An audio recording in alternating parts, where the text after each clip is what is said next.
Hey everyone, this is Elenbaas from Nightlight Astrology. Today we're going to take a look at Venus in the sign of Gemini, squaring Mars in the sign of Virgo, while Mars is also conjoining the south node of the moon. That puts Venus square to both nodes of the moon and makes for a really interesting configuration. It's also interesting that the host of both Venus and Mars in the signs of Gemini and Virgo is Mercury, and Mercury is retrograde right now. So I'm going to give you a list of 5 things to watch for given all of those dynamics happening at once.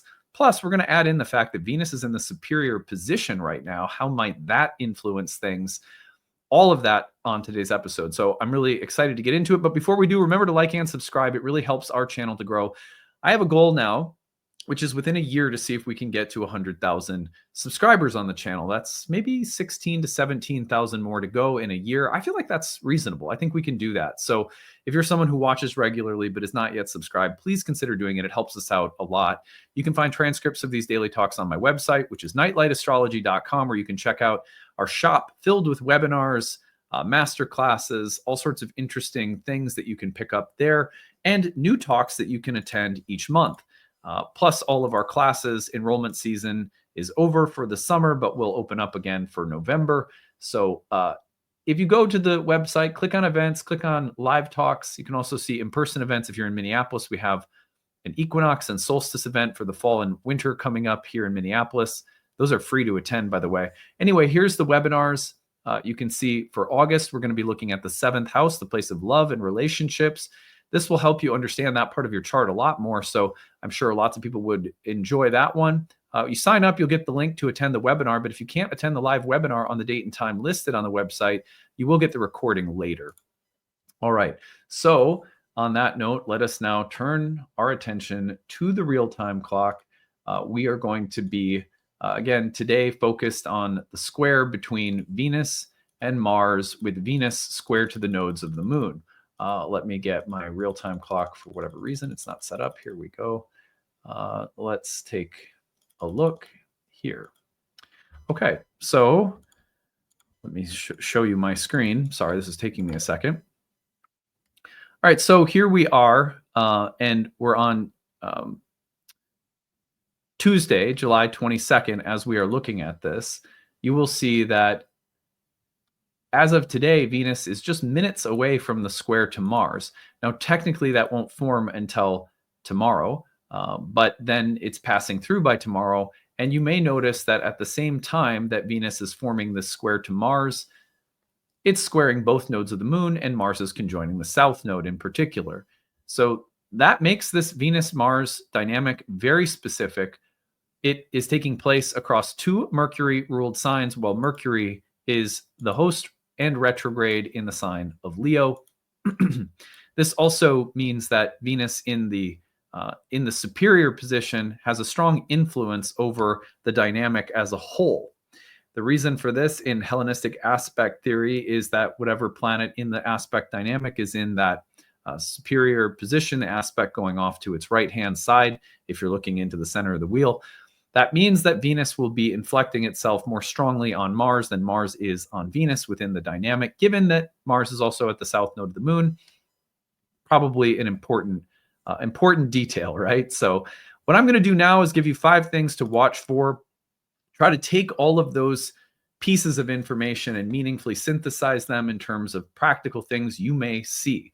Now, some of these are going to be a little bit more involved because we have the host retrograde, Venus in the superior square, and a square to the nodes.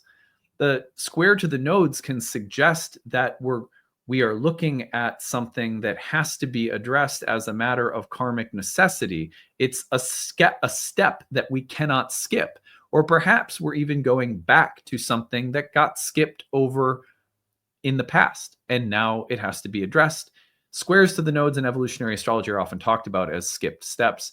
I think it's a really beautiful, interesting, symbolic way of thinking about it. Whether you take it literally or not, I don't personally care. But, look for this, because I found that it can be a very effective way of thinking about squares to the nodes. So Venus in the superior position, square to the nodes, may suggest that what Venus is bringing to us right now is a matter of clearing something karmically. That's the south node emphasis, that maybe in the past was skipped over or brushed over. And therefore, there may also be a tendency to want to avoid something in the mix of all of this. And Venus could be the one that is prompting the avoidance. Interesting, right? Interesting. All right, well, let's get into it. So the first thing to watch for is I'm calling it unstable terms for Venus. Now, Venus is in the superior position over Mars, and therefore has the power to influence what happens or what actions are taken. But Venus in Gemini can have multiple ideas or be so flexible, adaptable, fluid, playful, and curious that Venus may have a hard time asserting exactly what should happen. Let me give you an example. Let's say that within a dating dynamic, Venus and Mars, obviously a good picture in their tension of like the romantic chemical tension of a dating dynamic. Let's say that Venus is dating a few different people, and Venus has the option in front of her to maybe get serious with one of these people. And maybe there's good, interesting reasons to consider getting serious with a couple of them. So maybe she goes from 3 guys she's dating down to 2. But now there's some uncertainty and some wavering and some vacillation. She needs to make a strong choice in this dynamic, and she has the power to make the choice. Both guys are eager to date her exclusively. Both guys are, eager to, be committed or whatever. So if you think about Venus in this vacillating position of Gemini, but having this upper hand, what I like to think of is that this could be a point where Venus has the power, but she's uncertain, or there's a kind of instability or multiplicity or flexibility that makes it hard to direct action in the way that is going to resolve things or come to the right conclusion or move forward effectively. It's like Mars at the South Node in Virgo is waiting to execute and maybe even to resolve some karmic issues.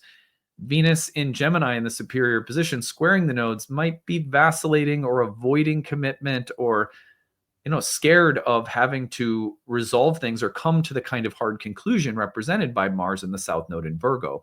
This is also exactly why there might be some tendency to want to skip past the hard choice of the moment, like a skipped step involving a square to the nodes.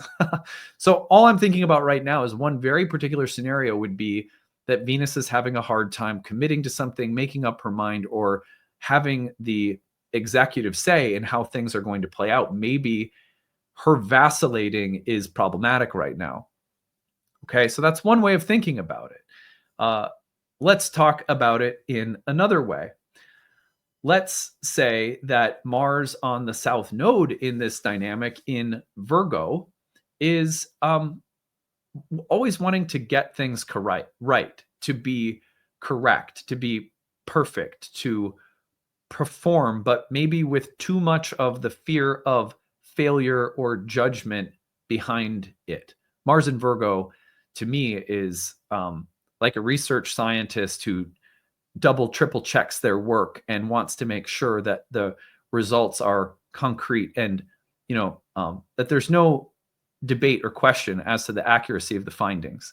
So if you think about Mars in Virgo like that, the problem of this moment might be, especially with Venus in the superior position and Mars at the South Node, to let go of some form of puritanical or rigid or, anxious, fearful actions. It's like, how can Mars in the sign of Virgo with the South Node sort of let go?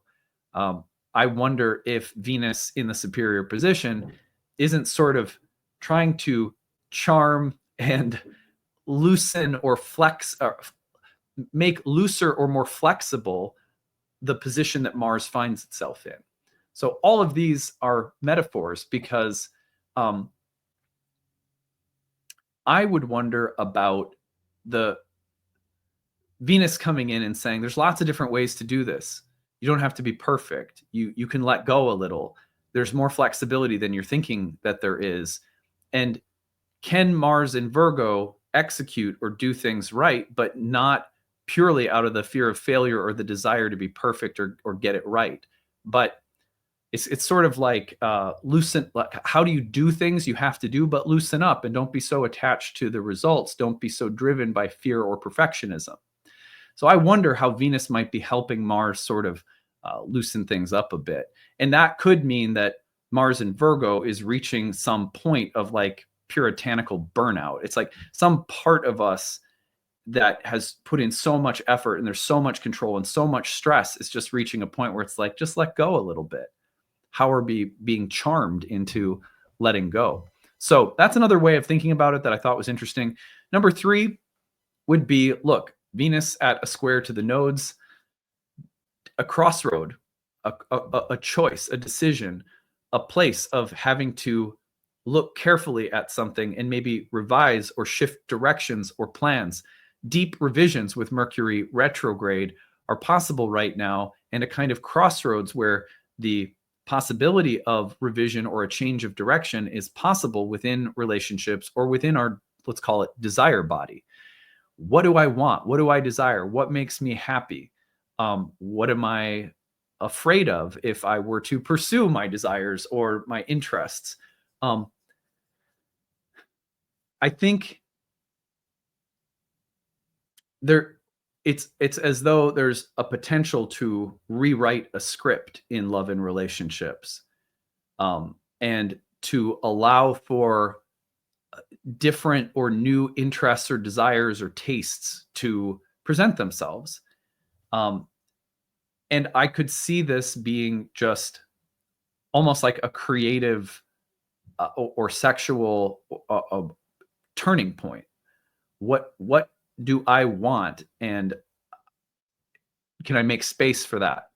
So Venus at the square to the nodes, again with Virgo South Node, to me is sort of like saying, in the past, maybe I did things effectively, or maybe I got things done, or I worked hard, or I showed a lot of progress and self-sacrifice, but I didn't include this voice of Venus. I skipped over the desires and fun and playfulness of Venus, the flexibility, the open-mindedness of Venus in Gemini. And now I need to include it. And to include that is going to require some big choices. Therefore, I'm at this crossroads. So I think about that as well. Now, number 4 would be sort of a similar vibe in fixing versus avoiding. So I think of Mars and Virgo at being very good at clarifying, distinguishing, sort of differentiating, and then fixing things or ordering things through willpower, determination, and effort. I think of Venus in Gemini, on the other hand, as avoidant at worst, or possibly not taking things seriously enough. And also, on the other hand, maybe providing some, like, there's maybe Venus in Gemini says, this isn't a problem that needs to be fixed. This is something that needs to be explored. So Venus in Gemini can take a more experimental, open-minded, playful approach to something, where Mars in Virgo looks and says, what's the problem? How do I fix it? I wonder in relationships if, for example, this would come straight out of my client practice. Often in relationships, I see, obviously most of my clientele over the years have been women, and they come in and maybe they're bored within their relationship. They're finding that there's not enough there's not enough connection with their spouse or their partner or what have you. And so one temptation is going to be to completely avoid the topic altogether. But just pretend it's not there. The other approach, sometimes equally extreme, will be to try to fix it, solve it, change the other person, change the relationship. Both approaches at times can be really extreme. I wonder, like, often I try to sort of suggest a middle path. How do you look at yourself? How do you include more of the things that you need without placing too much pressure on someone that you love to become someone that they're not? How do you not completely avoid something, but how do you also not, tax the relationship too much by demanding it it change overnight, right? So that kind of like that middle path of not avoiding things, but not being so hypercritical and perfectionistic that we also stress ourselves and those we love out. So I think that especially Mars and Virgo as an energy that likes to come up with solutions, implement them, is like if you've got, I don't know, if you have bugs in your garden, Mars and Virgo is like, here's the strategy, here's the plan, here's how we address it. This is what we're going to use, and it's safe for the earth to get rid of. We're going to, it's like whatever. I think, Venus in Gemini might be more curious about, why are the bugs there in the first place? Like maybe they're just playing, maybe they're doing something that's interesting, or maybe they'll just, Venus and Gemini will just say, that will require a lot of work. Like maybe I don't want to just deal with it. But you can feel the tension between these energies. That's the point. Last one is ideal versus real. So Venus can idealize connections, while Mars and Virgo can look at the nitty gritty of why it will or will not work. Like in dating, let's say Venus and Gemini says, oh, I can see all of the ways that this would be really fun and interesting. And Mars and Virgo is more prone to saying, if we're realistic, X, Y, and Z are the reasons that this isn't likely to work, or these are the tension points, or these would be the points of divergence or disagreement. And Mars may kill things before it begins in Virgo, kind of a dream killer. Venus and Gemini may not think carefully or concretely enough about the possibilities that it's excited by. So the ideal versus real between air and earth can be a real part of this dynamic as well. All of these things are also hosted, the Venus-Mars dynamic with the nodes involved, hosted by a Mercury that's retrograde, all of which suggests this has some history to it.